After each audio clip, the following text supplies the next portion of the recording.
So ఉమ్మడి కరీంనగర్ జిల్లా జమ్మికుంటలో కేంద్ర మంత్రి రాజ్నాథ్ సింగ్ మాట్లాడుతున్నారు. ఇప్పుడు లైవ్ చూద్దాం. तेलंगाना की जनता की उपेक्षा हो रही है.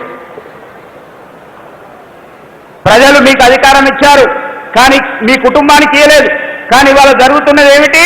మొత్తం మీ కుటుంబంలో ఉన్న మీ యొక్క కొడుకు కావచ్చు, మిగతా బంధువులు కావచ్చు, కూతురు కావచ్చు, ఇవాళ అందరూ కలిసి కూడా అధికారాన్ని చెలాయిస్తున్నారు. और केसीआर की हुकूमत में एब्यूज ऑफ पावर यानी सत्ता का दुरुपयोग हो रहा है और साथ ही साथ करप्शन तेजी के साथ बढ़ रहा है. केसीआर जी, आप ये कहते हैं कि हमारे यहां कोई करप्शन नहीं है, लेकिन मैं कहना चाहता हूं कि आज आपके परिवार के करप्शन की चर्चा केवल तेलंगाना तक, हैदराबाद तक ही सीमित नहीं है, बल्कि उसकी चर्चा दिल्ली तक पहुंच गई है.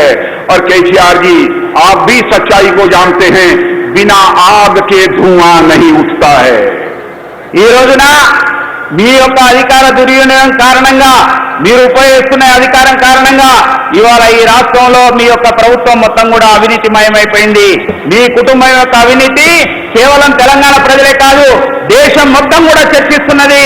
ఇవాళ ప్రధానమైన యొక్క చర్చ ఏమిటంటే ఈ తెలంగాణ యొక్క ప్రభుత్వం, ఈ యొక్క కుటుంబం యొక్క ఈ అవినీతి పైన చర్చ జరుగుతున్నది. KCR ji, without fire there is no smoke. KCR గారు అధికారం లేకపోతే ఉండలేరు వారు. तेलंगाना की जनता आपसे जानना चाहती है और चाहती है कि स्टेट फर्स्ट हमारा लक्ष्य होना चाहिए कि राज्य पहले, स्टेट फर्स्ट. लेकिन केसीआर जी कहते हैं स्टेट फर्स्ट नहीं, फैमिली फर्स्ट. ఇవాళ తెలంగాణ ప్రజలు కోరుకుంటున్నారు రాష్ట్రం మొదటి స్థానంలో ఉండాలని. కానీ రాష్ట్రం దేంట్లో మొదటి స్థానంలో ఉంది? కేవలం కేసీఆర్ కుటుంబం మాత్రమే మొదటి స్థానంలో ఉంది. मेरे दोस्तों, फैमिली का होना कोई बुरी बात नहीं है, लेकिन पूरा प्रदेश ओनली फैमिली, केवल परिवार के हवाले कर दिया जाए, यह किसी और को मंजूर हो सकता है, लेकिन भारतीय जनता पार्टी और तेलंगाना की जनता को किसी भी सूरत में मंजूर नहीं हो सकता. ఈ రోజున ఈ యొక్క కుటుంబ పరిపాలనను ప్రజలెవరు కూడా అంగీకరించే యొక్క స్థితిలో లేరు. భారతీయ జనతా పార్టీ కూడా ఎట్టి పరిస్థితిలో మీ అధికార దుర్వినియోగం కానీ, అవినీతి కానీ, మీ యొక్క ఇటువంటి పరిపాలన అంగీకరించే యొక్క పరిస్థితిలో ఎట్టి పరిస్థితిలో కూడా లేదు. और मैं तो इटाला राजेंद्र गारू को बधाई देना चाहता हूं अपनी तरफ से कि बहनों भाइयों, इटाला राजेंद्र गारू ने इसी मुद्दे के ऊपर सत्ता को ठोकर मारकर भारतीय जनता पार्टी की सदस्यता स्वीकार की. నేను ఈటల రాజేందర్ గారికి శుభాకాంక్షలు తెలియజేయదలుచుకున్నాను. ఇదే విషయం పైన అధికారాన్ని వదిలేసి వచ్చిన యొక్క వ్యక్తి ఈటల రాజేందర్ గారు. और मैं कहता हूं, यह जो चुनाव हुआ था बहनों भाइयों, बाई इलेक्शन जो हुआ था, जिसमें हमारे इटाला राजेंद्र गारू चुनाव लड़ रहे थे, मैं कह सकता हूं यह इटाला राजेंद्र गारू ये हमारे बीजेपी के कैंडिडेट थे और उधर कोई बीआरएस का कोई कैंडिडेट नहीं लड़ रहा था, बल्कि ऐसा लग रहा था इतने पैसे खर्च हुए जैसा मुझे बतलाया गया. जैसे लगता था कि स्वयं केसीआर चुनाव के मैदान में हो, लेकिन हमारे इटाला राजेंद्र गारू ने उनको धूल चटा दिया और भारतीय जनता पार्टी का झंडा लहरा दिया. నేను విన్నాను ఇక్కడ జరిగిన యొక్క ఉప ఎన్నికలలో ఈటల రాజేందర్ గారు పోటీ చేశారు, కానీ అధికార పార్టీ వైపు నుంచి కాదు, భారతీయ జనతా పార్టీ వైపు నుంచి. మరి ఆయన ఓడించడానికి కొన్ని వందల కోట్లు, వేల కోట్లు అధికార దుర్వినియోగం చేశారు. స్వయంగా కేసీఆర్ రంగంలో దిగినప్పటికీ ఇవాళ కేసీఆర్ ఓడించి ఈటల రాజేందర్ గెలవడం అనేది ఇవాళ నేను అభినందనలు తెలియజేస్తున్నాను. मैं केसीआर जी आपसे पूछना चाहता हूं, क्या हुआ आपके वादों का, क्या हुआ आपके प्रॉमिस का? आपने प्रॉमिस किया था आऊंगा तो हर नौजवान को मैं एम्प्लॉयमेंट दूंगा, रोजगार दूंगा. मैं आप जवानों से पूछना चाहता हूं, आपको एम्प्लॉयमेंट मिल गया है कि नहीं मिल गया? आज हाथ उठाकर बतलाओ, मिला है कि नहीं मिला? नहीं मिला. ఇవాళ కేసీఆర్ గారు నేను ఒక విషయం అడగదలుచుకున్నాను. ఏమైనా మీ వాగ్దానాలు, ఏమైనా మీరు చెప్పిన మాటలు?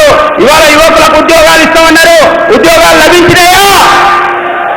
मैं पूछना चाहता हूं, यहां पर वैकेंसीज हैं, स्थान खाली हैं, वहां पर नौकरी दी जानी चाहिए, एम्प्लॉयमेंट जवानों को दिया जाना चाहिए, क्यों नहीं दिया गया? एग्जाम होता है, एग्जामिनेशन में पेपर लीक होता है। यह आपके प्रशासन की नाकामी है, आपके शासन की नाकामी है, आपके शासन और प्रशासन की गलती है। इसके लिए आपको, केसीआर जी, आपको और आपकी पार्टी को, आपकी सरकार को तेलंगाना की जवानों से क्षमा मांगना चाहिए। ఈ యొక్క ప్రభుత్వం యొక్క తప్పిదాల కారణంగా, ఈ ప్రభుత్వం యొక్క అవకతవకల కారణంగా ఇక్కడ ఏ పరీక్ష జరిగినా అది లీకేజీల ప్రభుత్వం అయిపోయింది, లీకేజీలు జరుగుతున్నాయి. ఇవాళ దీనికి ప్రజల ముందు మీరు దోషిగా నిలబడవలసిన అవసరం ఉన్నది, క్షమాపణ చెప్పవలసిన అవసరం ఉన్నది. हर दलित परिवार को 3 एकड़ जमीन देने की बात आपने कही। मैं पूछना चाहता हूं, कितने दलित परिवारों को 3 एकड़ की जमीन मिली है? दलित परिवारों को बिजनेस के लिए 10 लाख रुपया देने का तो वादा किया था। कितने परिवारों को 10 लाख रुपया दिया है केसीआर ने? बहनों भाइयों, नेता ऐसा होना चाहिए जो वह कहे वह करे, उसके वर्ड्स और डीड्स में अंतर नहीं होना चाहिए। नेताओं के वर्ड्स और डीड्स में अंतर होने के कारण ही भारत की राजनीति और नेताओं के प्रति एक क्राइसिस ऑफ क्रेडिबिलिटी, एक विश्वसनीयता का संकट पैदा हुआ है। और इस विश्वसनीयता के संकट को, इस क्राइसिस ऑफ क्रेडिबिलिटी को भारत की राजनीति में किसी राजनीतिक पार्टी ने स्वीकार किया है तो हमारे प्रधानमंत्री नरेंद्र मोदी के नेतृत्व में भारतीय जनता पार्टी ने स्वीकार किया है। जो हम कहते हैं वह हम करते हैं। ఇవాళ మీరు చెప్పారు దళితులకు 3 ఎకరాలు ఇస్తామని ఎన్ని కుటుంబాలకు ఇచ్చారని అడుగుతున్నాం. అదేవిధంగా దళితులకు దళిత బంధుకు కుటుంబానికి 10 లక్షల రూపాయలు ఇస్తామన్నారు, ఎన్ని కుటుంబాలకు ఇచ్చారని అడుగుతున్నాం. ఇవాళ కేవలం మాటలు చెప్పడం కాదు, దాన్ని వాగ్దానాలు అమలు చేయడం అనేది ప్రధానం. ఇవాళ భారతదేశంలో ఆ విధంగా మాట చెప్పుతే దాన్ని పరిపూర్తి చేసి నిలబెట్టుకునే యొక్క నాయకుడు పార్టీ భారతీయ జనతా పార్టీ శ్రీ యొక్క నరేంద్ర మోడీజీ ఇవాళ అటువంటి విధంగా ముందుకెళ్తున్నారు.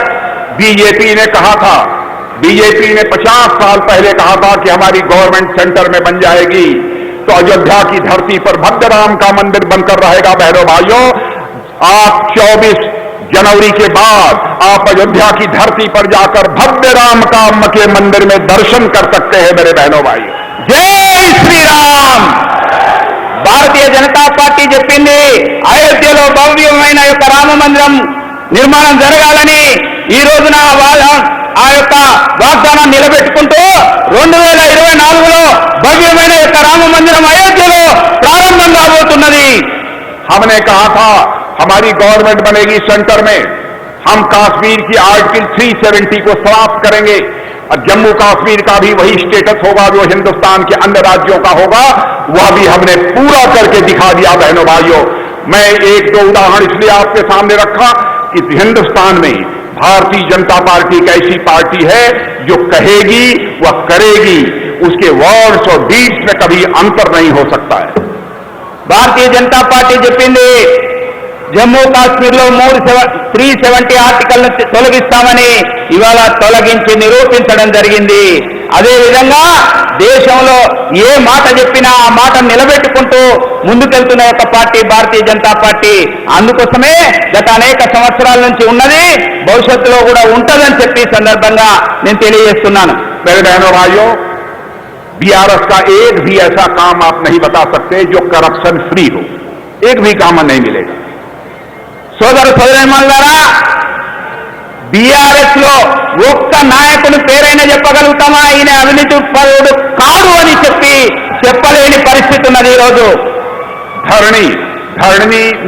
धरणी नाम से एक लैंड रिकॉर्ड मैनेजमेंट सिस्टम तैयार किया था। मैं केसीआर जी से पूछना चाहता हूं अब क्या हुआ उसका? पूरा सिस्टम ही करप्शन, इरेगुलरिटी, अनियमितता और विफलता की एक मिसाल बनकर रह गया है, उसका एक उदाहरण बनकर रह गया है। భూ హక్కులు కల్పిస్తామని చెప్పి ధరణి అనే ఒక వెబ్ పోర్టల్ తీసుకురావడం జరిగింది. కానీ ఆ పోర్టల్ కారణంగా ఇవాళ పెద్ద ఎత్తున అవినీతి జరుగుతున్నది. లక్షల ఎకరాలు కూడా ఇవాళ ధరణిలో కనిపించడం లేదు. ఈ రోజు అవినీతికి మారు పేరు ధరణి అయిపోయింది. यही काम हम अपने प्रधानमंत्री मोदी जी के नेतृत्व में भू स्वामित्व योजना के अंतर्गत हम कर रहे हैं। बहनों भाइयों, और सारे जितनी भी जमीन है उसकी डिजिटल मैपिंग करा रहे हैं। पूरे देश में कहीं का भी आप लैंड रिकॉर्ड देखना चाहते हैं तो एक क्लिक पर आपको मिल जाएगा। हम एक ऐसी व्यवस्था कर रहे हैं, मार्च तक हमारा यह काम सारे देश भर में लैंड के डिजिटल मैपिंग का यह पूरा हो जाएगा। అదే నరేంద్ర మోడీ గారి యొక్క ప్రభుత్వం భూస్వామిత్ర పథకం అనే యొక్క పేరుతోని ప్రజలందరికీ కూడా తమ యొక్క భూమి హక్కులను కల్పించే విధంగా శాటిలైట్ డిజిటలైజేషన్ యొక్క పద్ధతిలో ఇవాళ దేశవ్యాప్తంగా అనేక చోట్ల పైలట్ ప్రాజెక్ట్స్ ప్రారంభించడం జరిగింది. దాని ప్రకారంగా ఎక్కడ కూడా అవినీతికి తావు లేకుండా ఎవరి భూమి వారి హక్కులను కల్పించే యొక్క పరిస్థితి ఈ భూస్వామిత్ర పథకం పైన ఉంది. यह करने से लाभ यह होगा कि कहीं पर कोई लैंड डिस्प्यूट होगा, जमीन को लेकर झगड़ा होगा, तो समाप्त हो जाएगा मेरे बहनों भाइयों। इतना ही नहीं, आप अपनी लैंड पर यदि कोई पैसा लेना चाहते हैं किसी बैंक से तो आप सीधे बैंक में जाकर उस पर जो है लोन भी ले सकते हैं, पैसा भी ले सकते हैं। ఈ యొక్క కేంద్ర ప్రభుత్వం అందజేసే యొక్క ఈ హక్కు పత్రాల కారణంగా కేవలం డైరెక్ట్ గా మీరు వెళ్ళి మీ యొక్క భూమి పైన ఆ యొక్క డిజిటల్ యొక్క పద్ధతిలో మీరు లోన్లు పొందొచ్చు. అంతటి యొక్క సౌకర్యాన్ని కల్పిస్తున్నది ఇవాళ కేంద్ర ప్రభుత్వం. आपके लिए, तेलंगाना के लोगों के लिए हमारे प्रधानमंत्री नरेंद्र मोदी जी ने जैसे सारे देश को दिया है वैसे ही यहां भी दिया। हमारे प्रधानमंत्री ने यह नहीं देखा कि यहां किसी दूसरे राजनीतिक पार्टी की सरकार है। आयुष्मान भारत योजना के अंतर्गत 5 लाख रुपए तक का प्रतिवर्ष का मुफ्त इलाज, यह योजना हमने दी। इस योजना को भी यहां प्रभावी तरीके से केसीआर ने लागू नहीं किया।